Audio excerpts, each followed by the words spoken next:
இவ்ளோ பெரிய டேங்க ஈஸியா செஞ்சுட்டு, நான் பண்ண ஒரு சின்ன மிஸ்டேக்னால 3 மணி நேரம் கஷ்டப்பட வேண்டியதாயிருச்சு. நம்ம கஸ்டமர் பாத்தீங்கன்னா 6 அடி டேங்குக்கு ஆர்டர் குடுத்திருந்தாரு.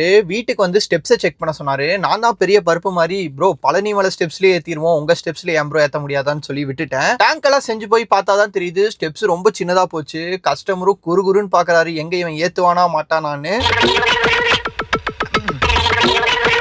இவ்வளவு தூரம் வந்தாச்சு, வேற வழி இல்லன்னு சொல்லி நாங்க ஃபர்ஸ்ட் ஸ்டாண்ட் ஏத்துனோம். அதுவே ரொம்ப கஷ்டமா இருந்துச்சு. இந்த டேங்க் பாத்தீங்கன்னா 6 2x2 12 கிளாஸ்ல ரொம்ப வெயிட்டா இருந்துச்சு. இத தூக்குறக்கே வந்து 6 7 பேர் சேர்ந்து ஒவ்வொரு ஸ்டெப்பா ஏத்தணும். ரொம்பவுமே கஷ்டமா இருந்துச்சு. ஒரு வழியா 3 மணி நேரம் கழிச்சு அந்த டேங்கை வந்து அவரோட பிளேஸ்ல கொண்டு போய் செட் பண்ணிட்டோம். நான் பண்ண ஒரு சின்ன மிஸ்டேக்னால எங்களுக்கு ஒரு 3 to 4 hours ரொம்பவுமே கஷ்டமான டாஸ்காவே இருந்துச்சு. இது பாத்தீங்கன்னா பியூர்லி சம்ப் வச்ச டேங்க். மேல வந்து 6 feet, கீழே வந்து அவரோட பழைய டேங்க் 3 feet டேங்கே சம்பா மாத்திட்டோம். ஸோ மோட்டர் போட்டு அப்படியே சர்க்குலேட் ஆகிற மாதிரி செட் பண்ணி கொடுத்துட்டேன்.